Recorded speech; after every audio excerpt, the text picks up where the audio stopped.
chairs. Kept it closed.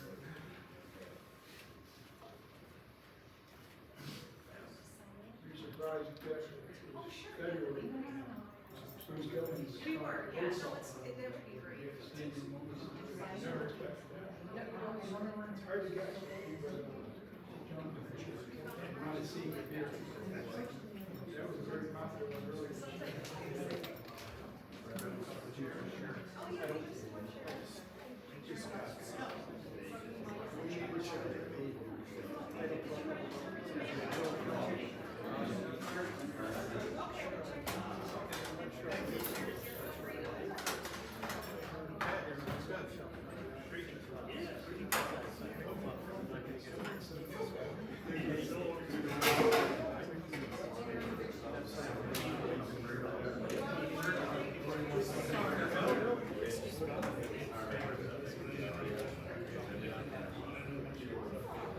You could slide your chair over here.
Two up front.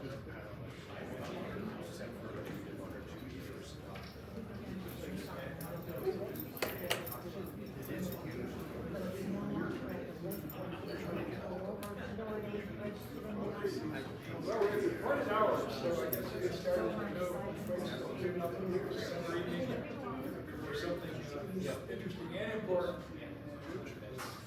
Hard to do everything you want to do. Thank you for being here.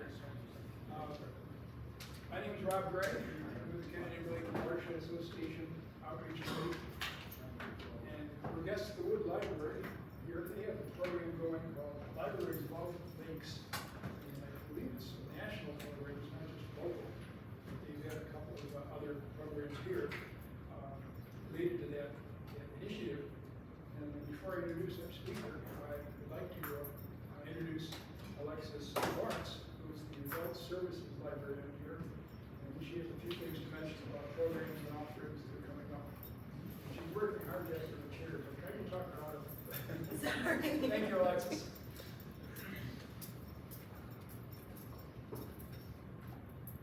Hi everyone, I'm Alexis. I am the Adult Service Librarian here at Wood.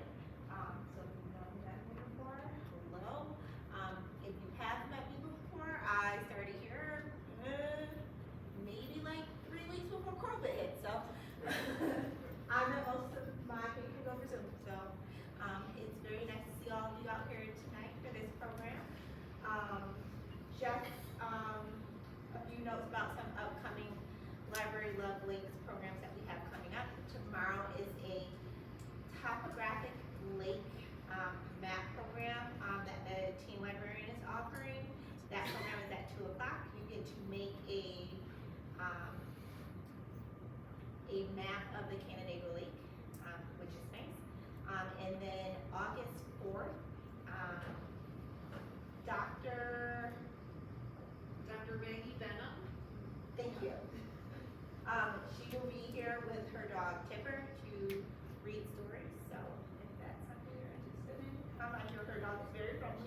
So, she will be here, so if you have any grandkids or children that you want to bring out for that program, please feel free. If you like dogs in general, you just want to see the dog, come out.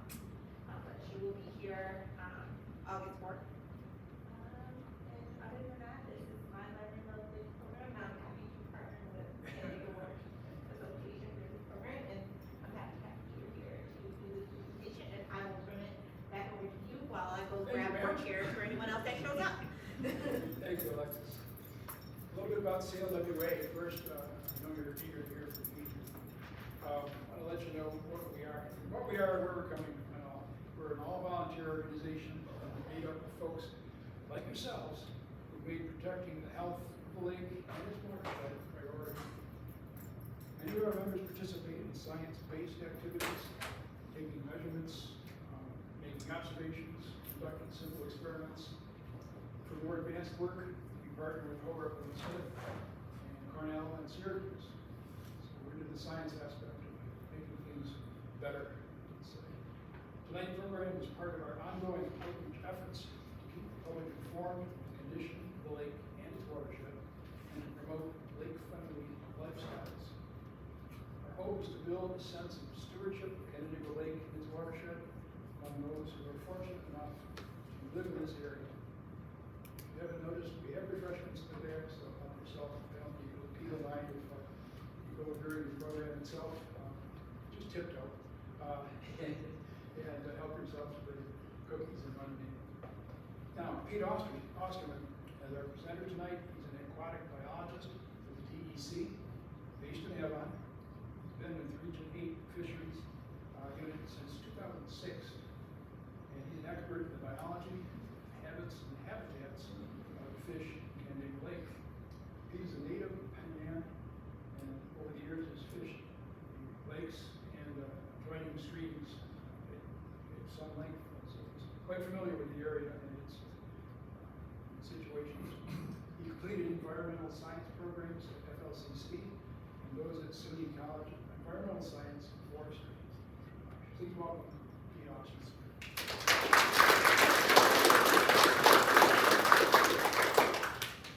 Thank you. How's that sound? You don't think so? Okay.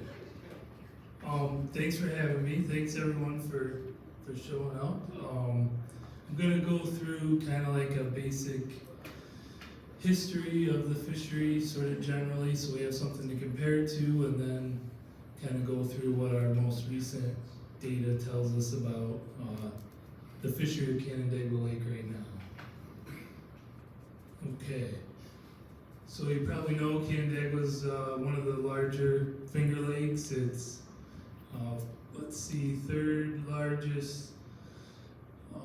fourth largest by area, third largest by volume, and it's relatively deep, getting close to 300 in a couple spots.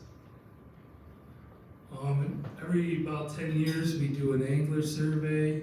It sort of gauges what people are fishing for and what water bodies have most fish. So you can see Canandaigua is not just important to the general area, it ranks pretty high statewide, 22nd most fish in all New York.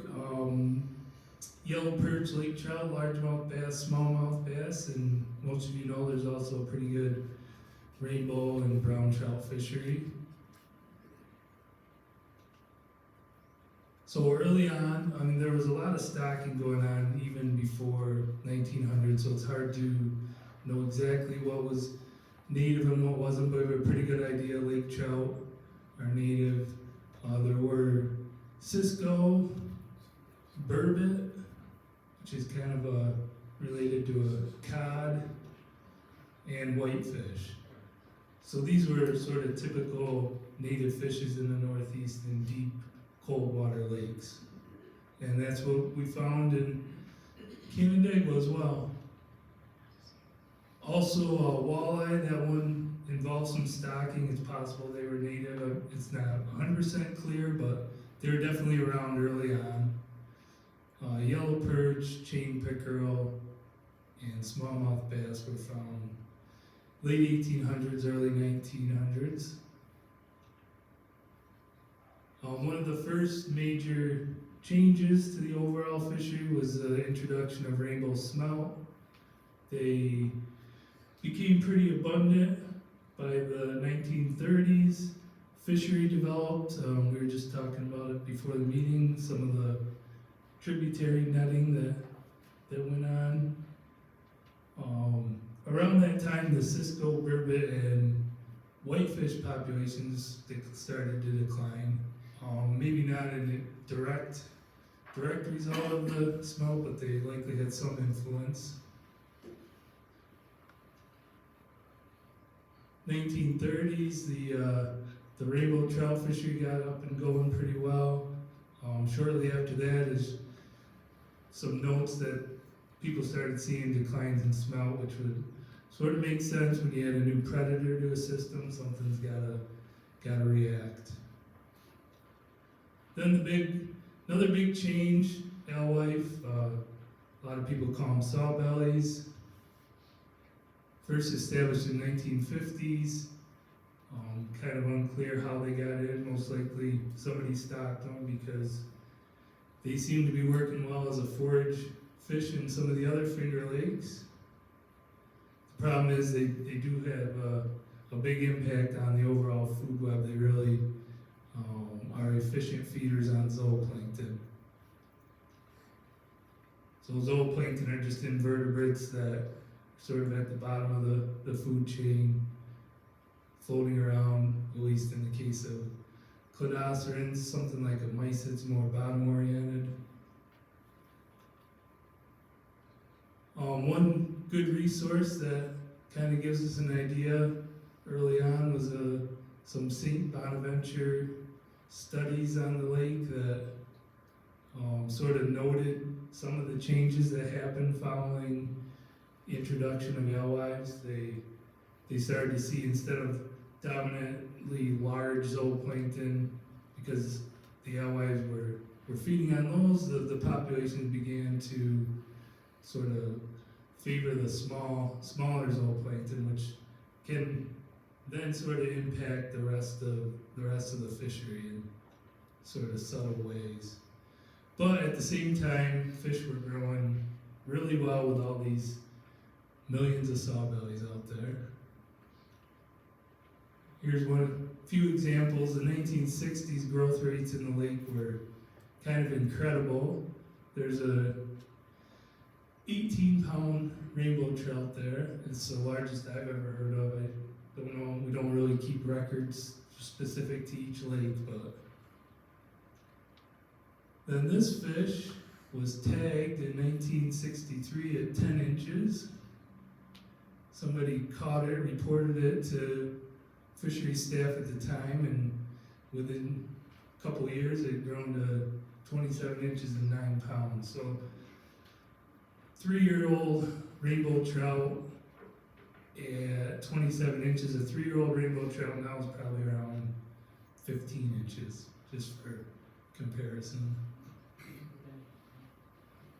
Again, the same studies just noted some very large fish showing up in the 1960s. One of our diary keepers, Don Guzman. Then in the 70s, with all the abundant bait fish, it was decided to stock brown trout, and they did very well, grew very well during the 1970s. There's a, 34-inch, 16-pound brown trout. But at the same time, as I mentioned, zooplankton were, the whole population was starting to change. We kind of had one dominant forage species that we relied on for a whole bunch of predators, so if you have something go wrong with that one population, it's not an ideal situation because you don't have any meaningful secondary population. I think smelt held on pretty good for a while, but started to decline.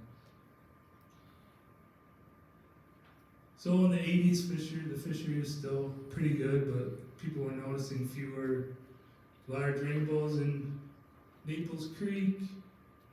Some notes about possibly the alewife population declining. We didn't specifically net for them then, but just sort of anecdotal information.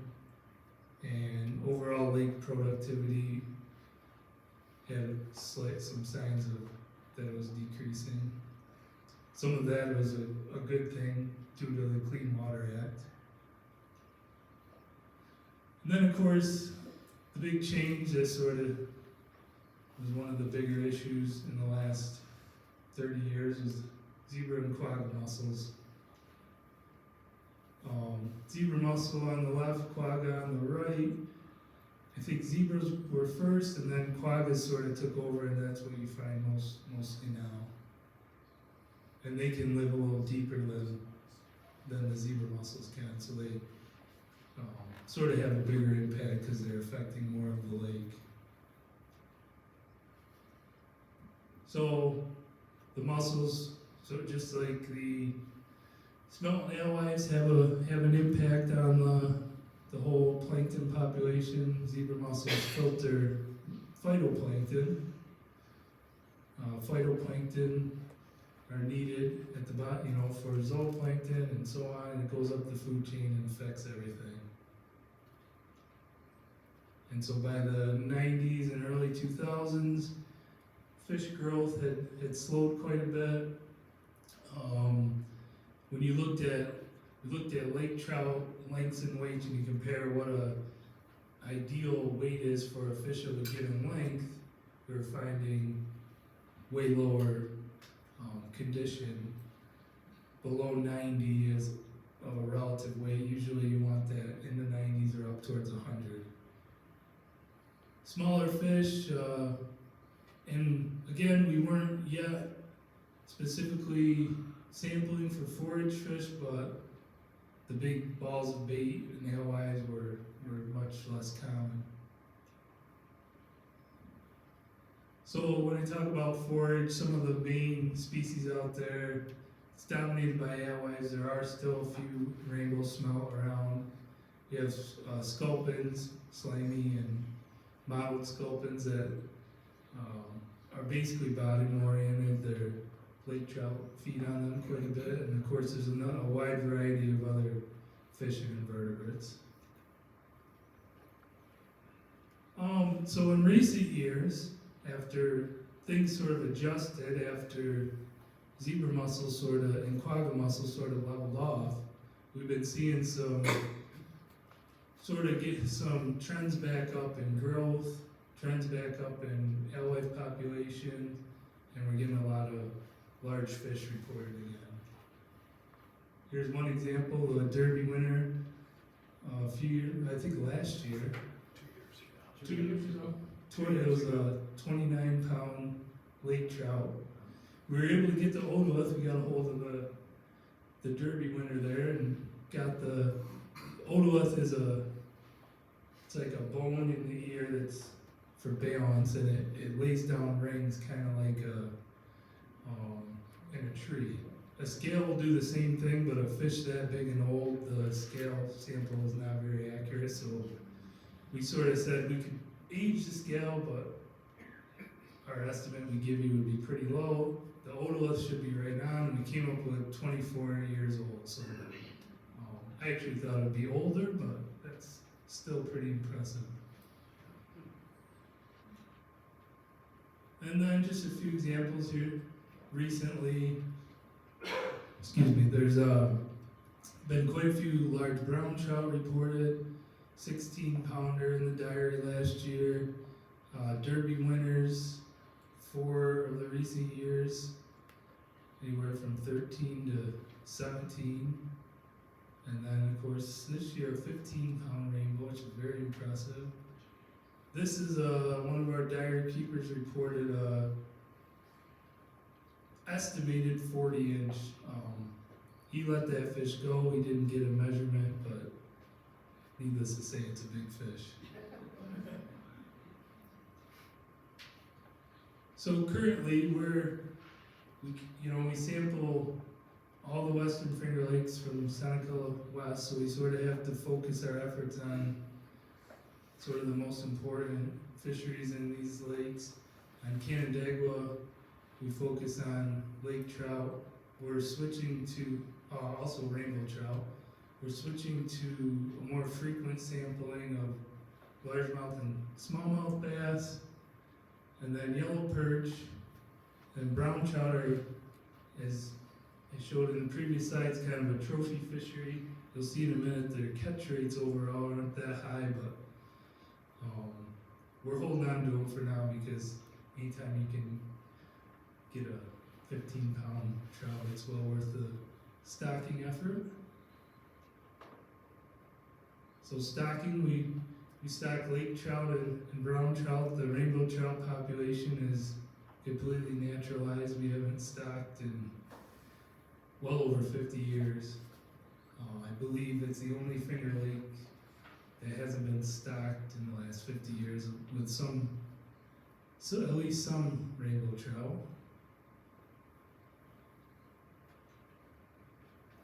So to check on the populations, we have a variety of methods. I'm going to go through the results of a few of them.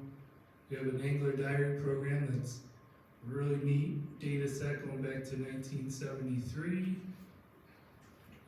Gill netting for lake trout and yellow perch, electrofishing, and then what we may do in the future is a creel survey, which we haven't done on Canandaigua Lake, but that's basically sampling anglers when they come off the lake to see what they're catching. But I'll go over each one of these so I don't get into it too much. So diary program, again, it's basically just anglers keep track of what they catch. They send the book back to us at the end of the year, and we work up the numbers and send out a report. This is the number of diary keepers we've had over the years. It's sort of declining.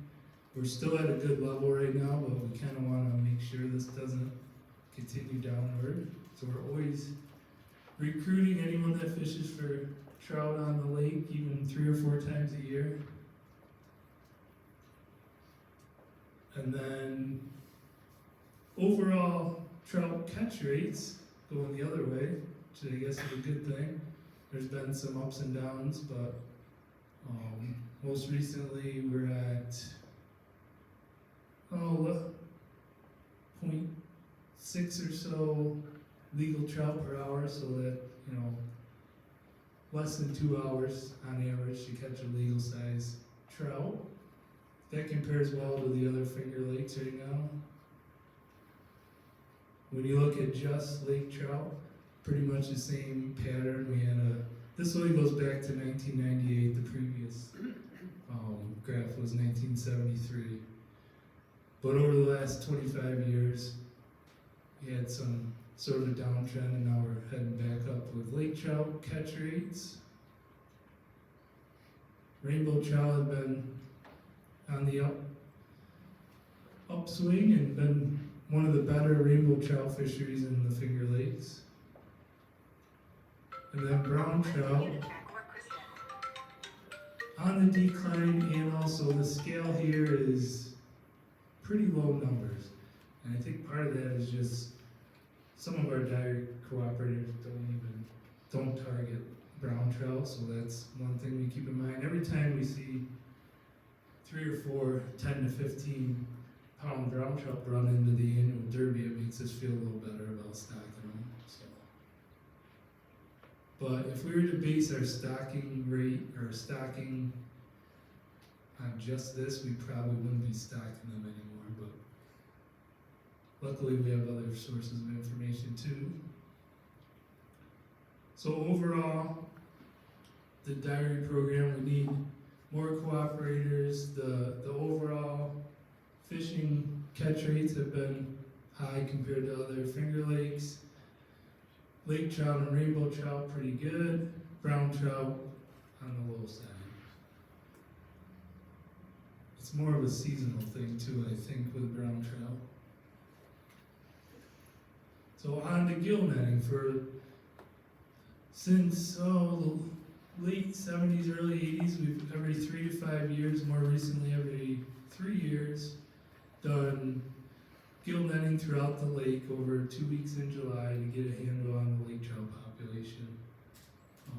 We also, because you have to sacrifice the fish through this sampling method, we use the opportunity to collect fish that get submitted for the fish health advisory, so they get tested for heavy metals and other chemicals of concern. This is just a simple drawing of a gill net. They're 8 feet high and they sort of sit on the bottom perpendicular to shore. If you see 2 buoys about 300 or 400 yards apart, they might be our gill nets, and try not to troll in between the 2 buoys, or you might catch something you don't want to catch. Here's a picture just of the boat we use and the part of the setting the nets here, and then this is the net puller. Sometimes they're in 200 plus feet, so the net puller comes in handy. So these numbers kind of line up with, these are the average number of lake trout per net over, since 1978. There's a few big gaps of when we didn't net Canandaigua, but kind of matches up with the angler catch rates. The red bars here are just because we switched net material and we found that the new netting material is more efficient at catching lake trout, so we did sort of a correction factor there. So we had a couple of low catches if you go by the red bars, and it's starting to creep back up here. The last time we netted in 2021, and we're due to net again next year. We also have been fin clipping every stocked lake trout since 2004.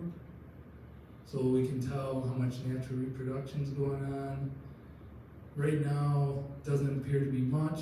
It's almost all stocked fish, just a handful of wild fish, and that's consistent with what the Angler Diary cooperators that check for fin clips of what they're finding. So one thing that's come up recently is interest in trying to increase natural reproduction of lake trout. There's a lot of work going on in Lake Champlain, and what they're finding up there is an impact from fall fingerling stocking. We stock spring yearlings, which are around 9 inches, and we also stock fall fingerlings, which are a little bit smaller. Let's see here, 6 to 8 inches. So there's kind of what we find is the wild lake trout in the fall are only 4 to 5 inches, whereas fish coming from the Bath hatchery grow pretty well at first. So the stock fish kind of have an advantage. At least that's what we're thinking. That's what they're finding in Lake Champlain.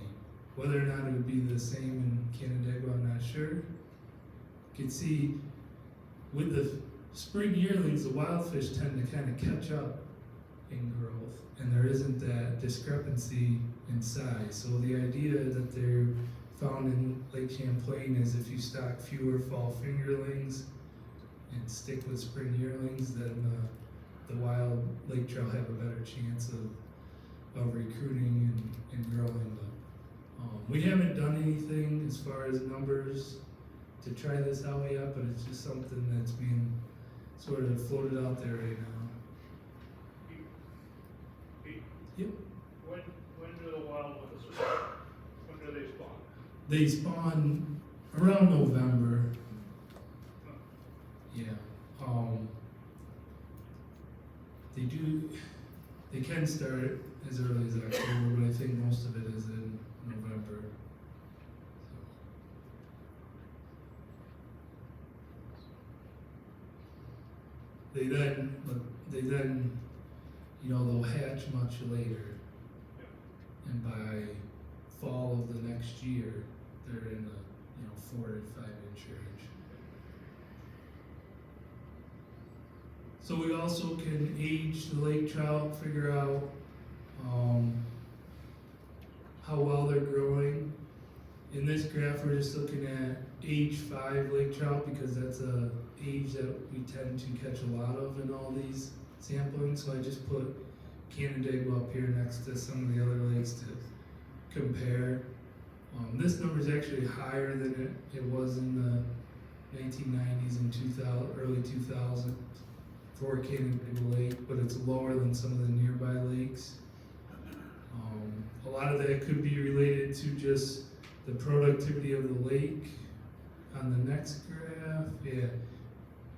Here I sort of took the same graph, and one of the things you notice is the lake trout growth rate is sort of related to how productive the lake is. So this red line is phosphorus levels in August for these lakes. You can see on the lower end are Canandaigua and Keuka. There's a lot of things that go into this. It's probably not the only factor, but it's just something we've noticed over the years that these more productive lakes, and Seneca had a time period where its phosphorus numbers were more in this area, and during those time periods they had similar growth to Canandaigua. So we think there's something going on there. It's not necessarily good or bad, it's just sort of explains part of why the growth varies from one lake to another. So yeah, overall the growth has been improving. It's a little on the low end within the Finger Lakes, but nothing to be alarmed about. Natural reproduction is pretty low. We may see if there's something we can do to change that. I don't know. Nearby Keuka Lake has all wild lake trout, so sort of the opposite ends of the spectrum there, and two lakes that are kind of similar in many ways. And then lately, just of note, some of the earlier nettings were sort of dominated by 2 or 3 pound lake trout, and more recently have been finding some larger fish. And then forage, I mentioned a few times, we recently started netting specifically with nets designed to catch most forage fish. We found that they don't really collect the sculpins well, but smelt and alewives, they work pretty well. We did this in 2018 and 2021. It's kind of important as we figure out if our stocking rates are reasonable. So here, again, just comparing between other Finger Lakes. Canandaigua was kind of middle of the road. In 2018 it was a little higher, 2021 is down some, but similar to Canadice. And right now Keuka Lake, the alewife population is pretty low, and Seneca is very high. So I would say we'll find out more as we start to do this netting on a more regular basis, but I think Canandaigua was kind of average right now. Seems to be doing well. There's a lot of big fish being reported, so I don't think there's much concern. Then I just threw on here rainbow smelt. We don't catch many of them, but we do still get a few in Canandaigua Lake. We have not caught any in Keuka or Seneca in a long time, and Hemlock and Canandaigua still have a fair number, but in Canandaigua was just holding on. There's a handful that we get every time we net, but not many. All right, on to rainbow trout and some of our work on Naples Creek. Probably most of you have seen some of the spring electrofishing that we do in March every year. Well, one of the probably even more important sampling we do is in August, looking at how many wild juveniles are in Naples Creek. So I'll talk about both of those. The spring electrofishing, it's not the greatest tool for looking at abundance because the run timing changes from year to year, but it does give us a good chance to look at the overall condition and then the spawning stage, so how many females have already spawned, not spawned, ready to spawn, whatever the case may be. One of the interesting things we've been seeing is the the number of ripe females or spent females. So basically female rainbow trout that are ready to spawn or have already spawned. That frequency has been going up over the years, which might suggest that on average, the timing of the run may be a little earlier than it used to be, or something's going on. Because our sampling date has been fairly consistent through that time frame. It may vary from a little bit from year to year, but on average during each decade, we usually would hit between, it's always on a Thursday, and it's usually March 19th, 20th, 21st, somewhere in that ballpark. So that could affect, if that keeps on that trend, I guess that could affect our April 1st opener. It hasn't, in recent years, it hasn't seemed to be a huge issue, but there are plenty of years with you have a warm March and the run is well underway and almost over by April 1st. And then again, we look at age 5 mean length, and that was, like everything else, grown great in the 1960s, sort of bottomed out in the 90s, and now our growth is sort of improving. Same pattern we saw with lake trout. And the juvenile sampling, so this is something where we sample 100-foot sections of the stream and try to get a density of yearling and young of year rainbow trout. So how well did all that adult spawning work out in relation to natural reproduction and juvenile abundances.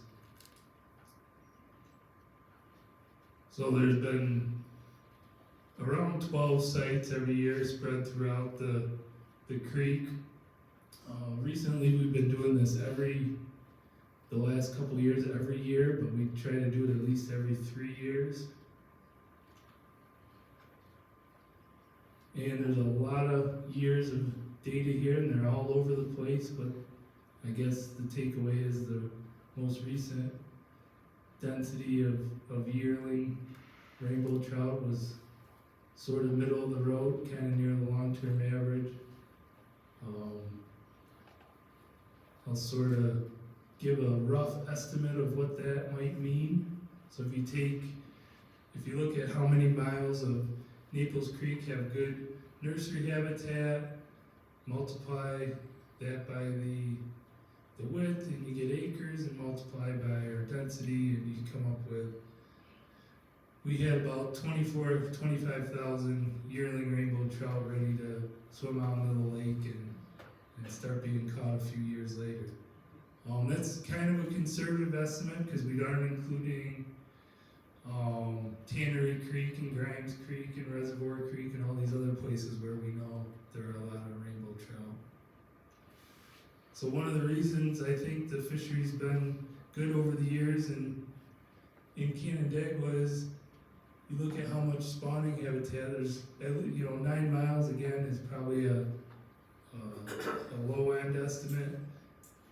You look at the main strip of Seneca Lake, which is a much bigger lake.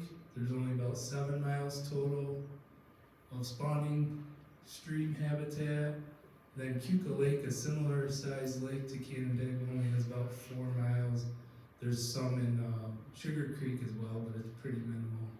So I think just having that massive amount of a stream system with consistent high densities of rainbows really helps their survival when they head out into the lake.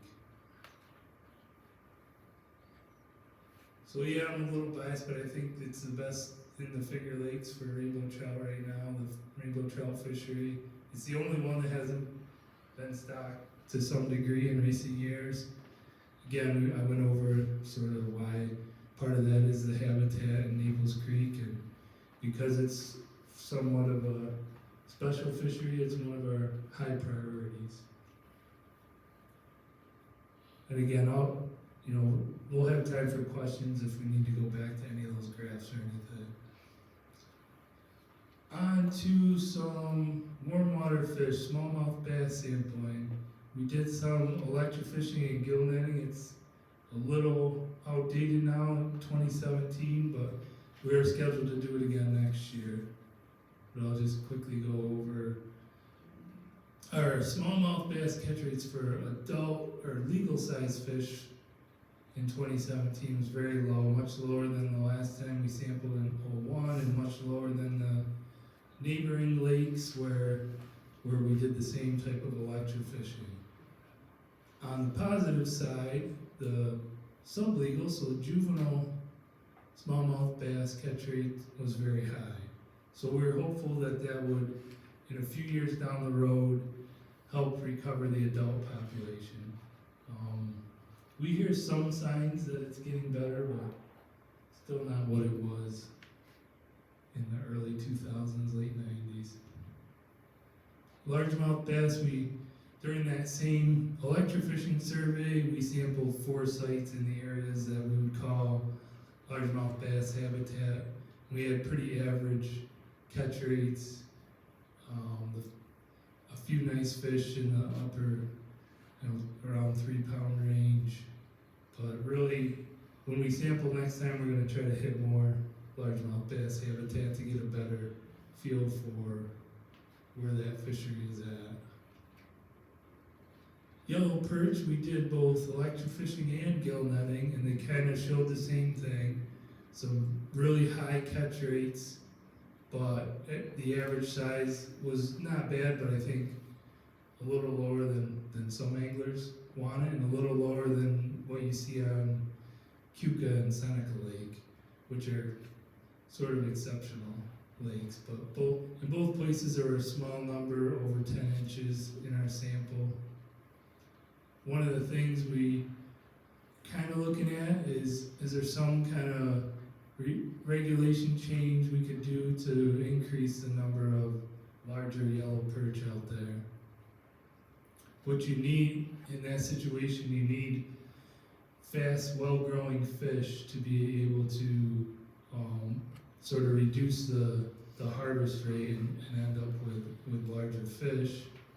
It's looking like yellow perch grow pretty well in Canandaigua Lake up to age 4.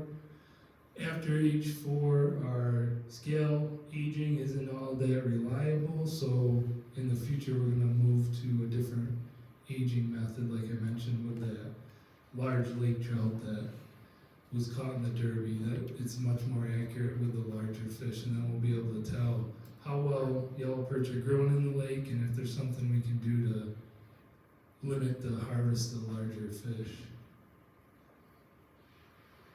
So yeah, I talked a lot about the trout fishery, not as much about bass and perch.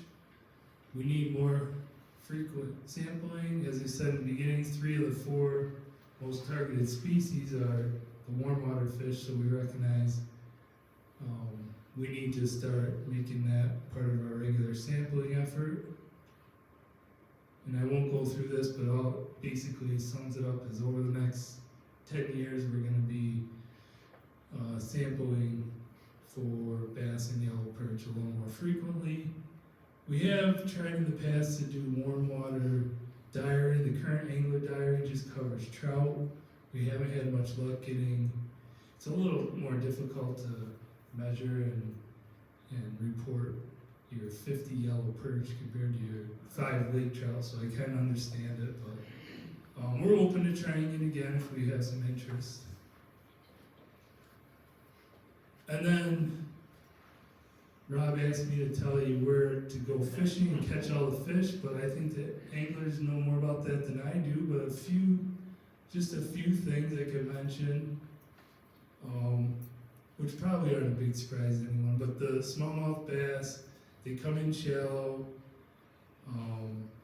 In the summertime, we're finding that they're suspended, so they're very hard to find and hard to target when they're not on the bottom in some depth range. They're suspended in the mid levels. But in the fall, they do come back up shallow again. Lake trout, 50-degree waters, rarely do we ever set a net in water warmer than 50 degrees and catch a lake trout. When we set below 50 degrees, we always catch lake trout. It's in late summer. It's interesting because alewives are mostly in warmer water, and lake trout are hanging out down below. So I think maybe in late season they may be keying in on sculpins or other alternative bait fish. And then one thing we noticed in our gill netting was we set our gill nets in 3 different depth range, and it was pretty consistent. The deepest 30, 40, 50, even some nets were in 50 is where the larger fish were later in the year. So I know that's a lot, but we have time for questions, and I can go back to any slide you want and go over it again. Two things on the questions, so that everybody can hear your question and understand the answer. Speak as loudly as you can, or I can bring the mic over to where you're located, so that everybody hears the question and then the answer.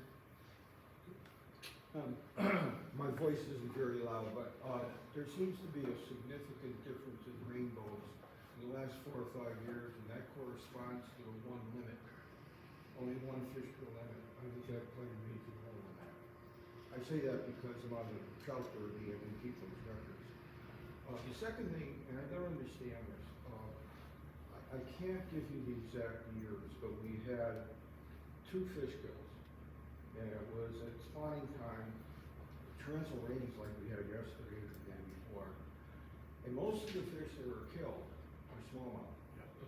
And after that happened, the perch just took off.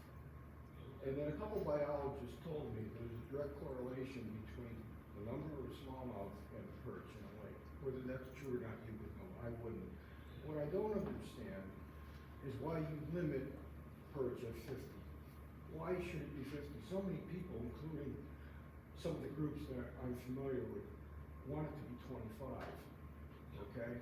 One of the reasons given is legit. They say that there's a lot of people who really can't afford to buy fish or labels, and that's their primary way of eating fish each week, and that's true. But the problem with that is, and this has happened to me twice, I've been in situations where these people came in boats with perch and were selling the perch.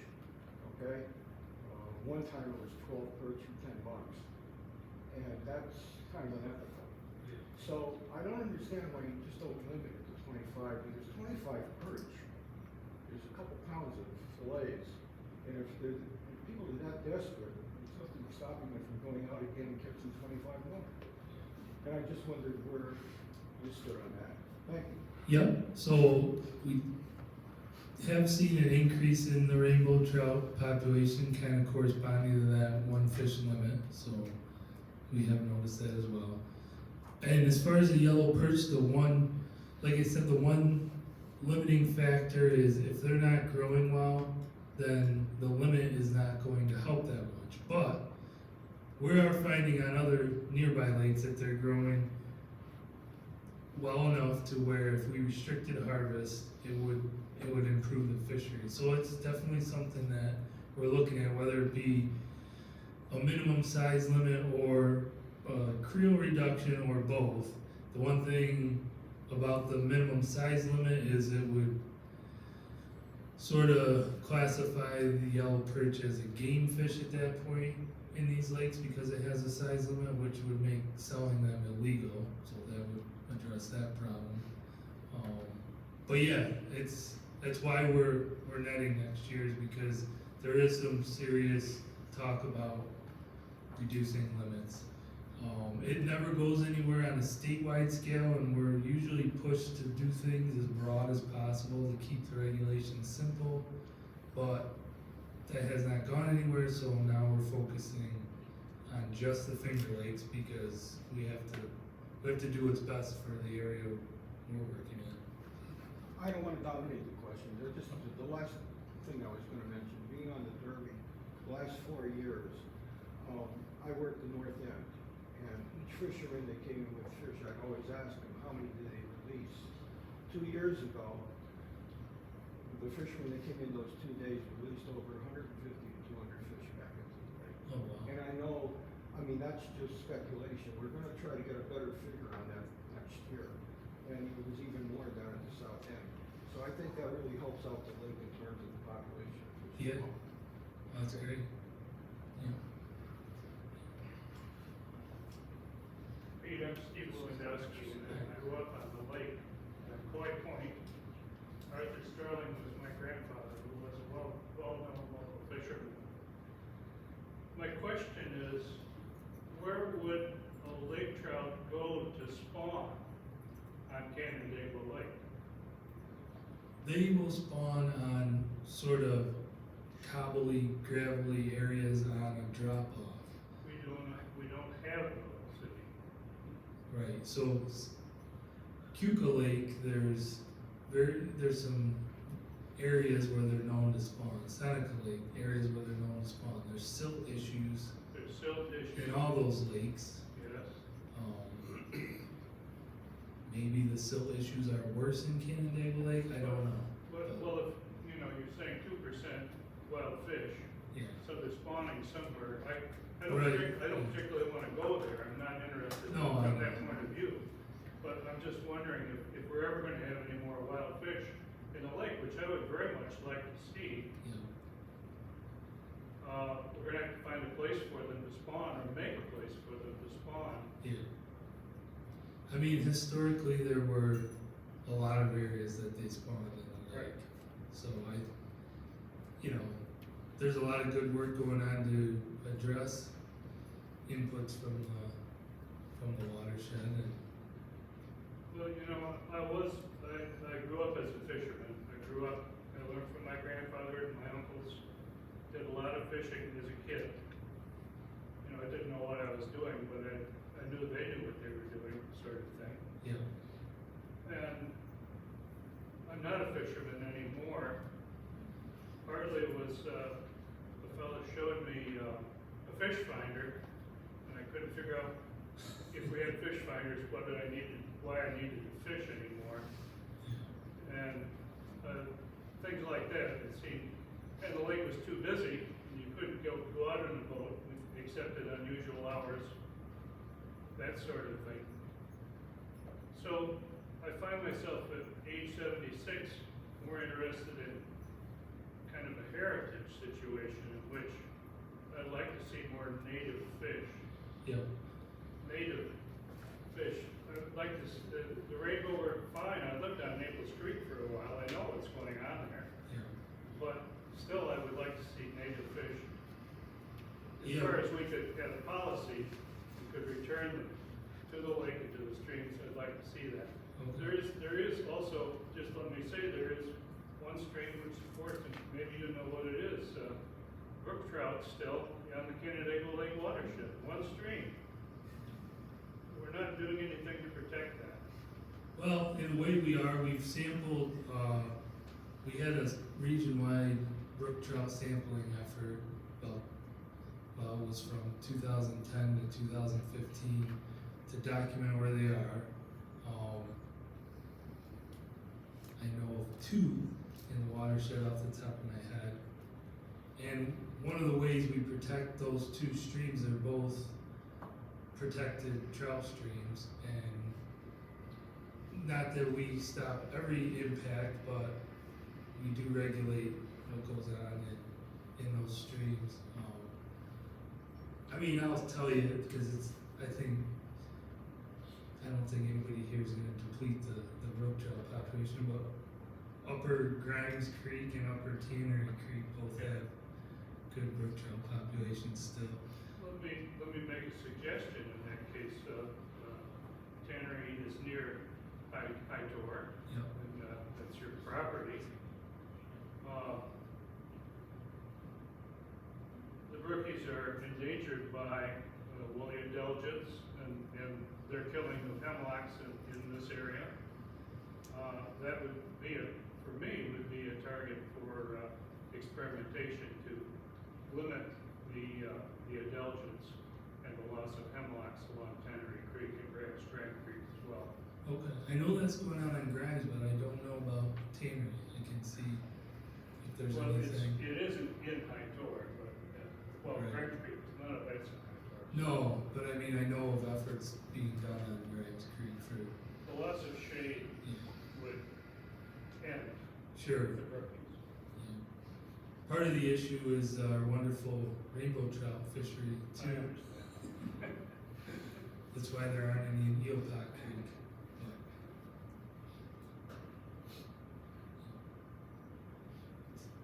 You had a question? So I have fished Canada Woods for many, many years and, primarily a perch fisherman. And I sort of felt like a pretty good handle on the perch populations and it does seem to cycle. And then you talk to your other fellow perch fishermen at the launch or some other place. And, trying to keep a handle on the perch fishing. And it's always been, one complaint has always been the sale of the perch. It's always been that the perch at 50 was probably more perch if you're two guys in a boat Yeah. and you're bringing in 100 perch every trip and you're fishing 2 or 3 times a year. That seems to be a lot. And then I've also felt like some Seneca Lake perch fishing seemed to have crashed in past years. So a lot of those fishermen came here. Yeah. And when you talk to people at the launch, a lot of people are from the Rochester area, which is fine. But I think that they're selling fish and that you don't really want to accuse them, but you do know that if you talk to them now, they are selling fish and they'll brag Right. about their 100 fish on a regular basis. So, considering 25 perch as a lot of perch, it is. Yeah. It's a lot of perch, and I would hope that be something to consider as a way to keep the population of perch at a higher level than it is. Yeah. This spring was tough, and there was a lot of competition out there for perch. And now we have these new fish finders, the Fanatics. Yeah. It's very easy for perch fishermen to follow the schools, which is, if you didn't have that before, you were something like, trying to follow the schools because they were always moving.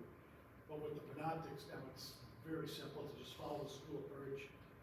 And one comment a fellow gave to me was that the school perch, you could see where the bigger perch were in the school. Yeah. And he could target the beginning or the end of the school, and he could target the bigger perch. So that's how effective the new technology is, and as more and more fishermen gain that technology, because it's not affordable for everyone, but if you're a heavy fisherman, Yeah. it's a really attractive technology to have. Yeah, I don't think when the regulations started, the fishing was the same as it is now. I think we work with the neighboring region, Region 7, to try to do things consistently on the Finger Large Lakes. scale. And I think we're at the point where we're all pretty consistently on the same page as far as. So you're seeing some of the same things?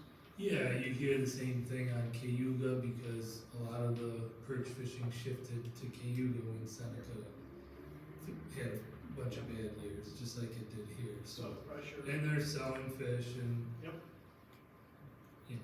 it's We have time for one more question, quick one, and then we'll have to close shop at 8 o'clock. okay.